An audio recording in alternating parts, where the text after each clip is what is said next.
what's happening with Ja really reminds me of what happened with Curry, that first Curry season when they was with David Lee and Clay, and you could feel the momentum happening. But then we went to the second one, and Mahoney and I talked about this a little bit, where that second Warriors season, when they end up, they have the big battle with the Clippers and all that, but it basically set the stage for the title the year later. But it was the year that Curry started to resonate with kids. Mm-hmm. And Curry was becoming the star, that he was a little different than the stars because he was so different and so unique as a player.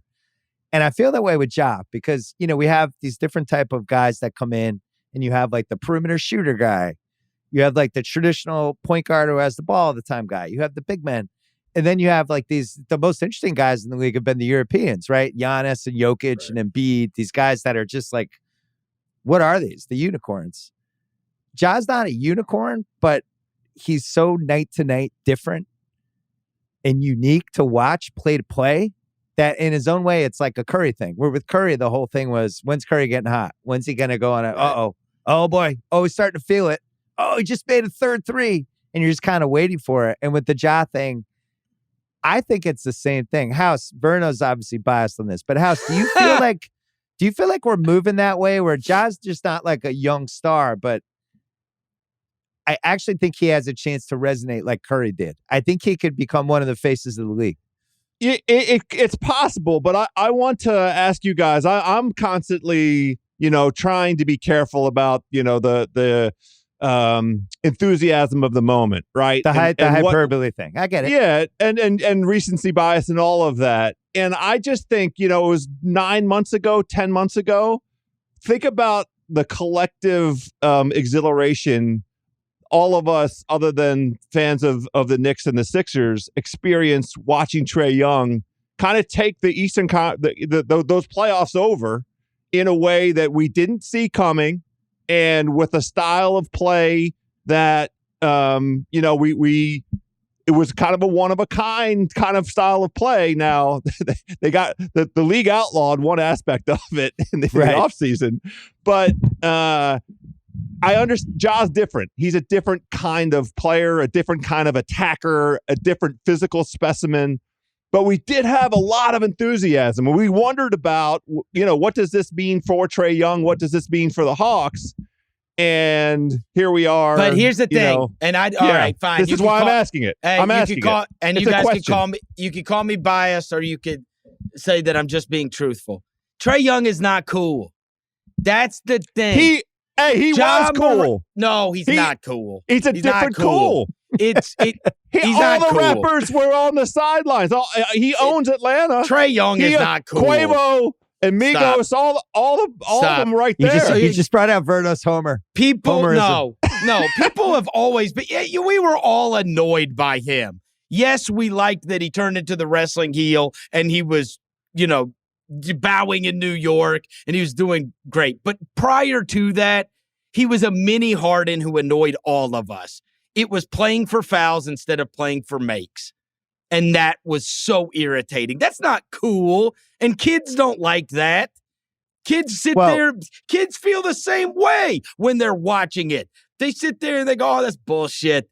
I mean, I've got a kid.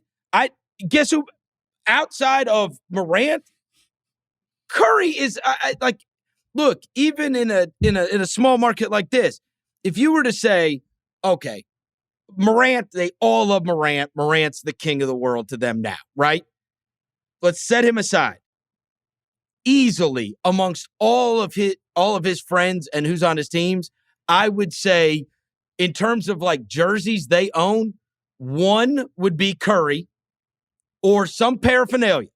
One would be Curry, and two would be Mahomes. And whoever is three is so far down the list, it's astonishing. Well, they don't give a crap about LeBron. And that's what's at stake for this job, whatever happens over these next few weeks and months. Because the last time we really saw this happen was with Curry. And we've had a lot. I think we have more great young players than we've had probably since the early 90s. But it's a lot like Iverson in that sense. Iverson was when I was getting out of college, and he was cool. He was really cool. He was cool. But everybody liked Allen Iverson. Jokic, who's been amazing, is just never going to resonate in this way. And neither is Giannis. I don't think Luka will either. Embiid, I think all those guys resonate with their fan bases and their cities. Right. But the difference with Ja is what you just said. Like, it's the Mahomes thing. It's the Curry thing. It's just, there's something slightly different. It seems like it could be semi-attainable to be him, except it's not.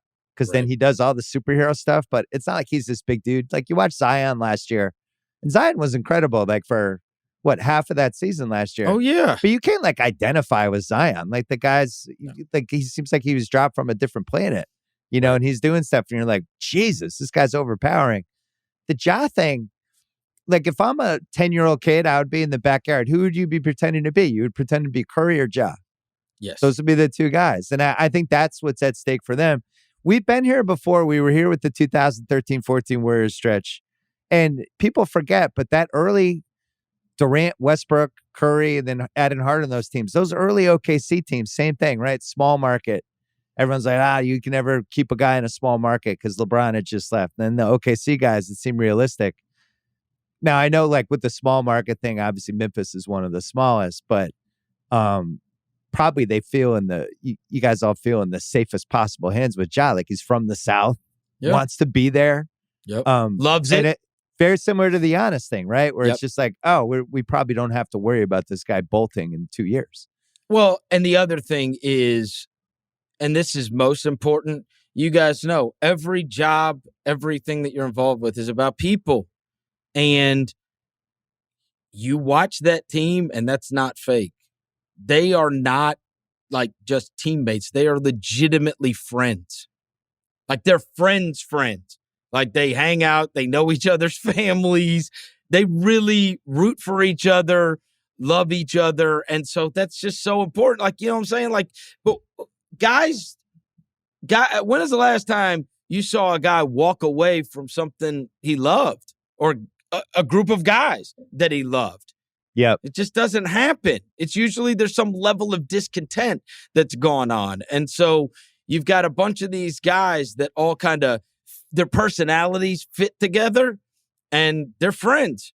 And so that goes a long, long way. You never know. It's just like marriages. I mean, things at one point, Kevin Durant and Russell Westbrook didn't have any problem with each other. And then it probably got annoying at the end, right? One of them starts looking elsewhere and wants to do something different. House had the same special thing with Chris Webber, Juwan Howard, Rod Strickland, and George Mears' son. I remember there was a year there where you're like, this is special. We're really building something.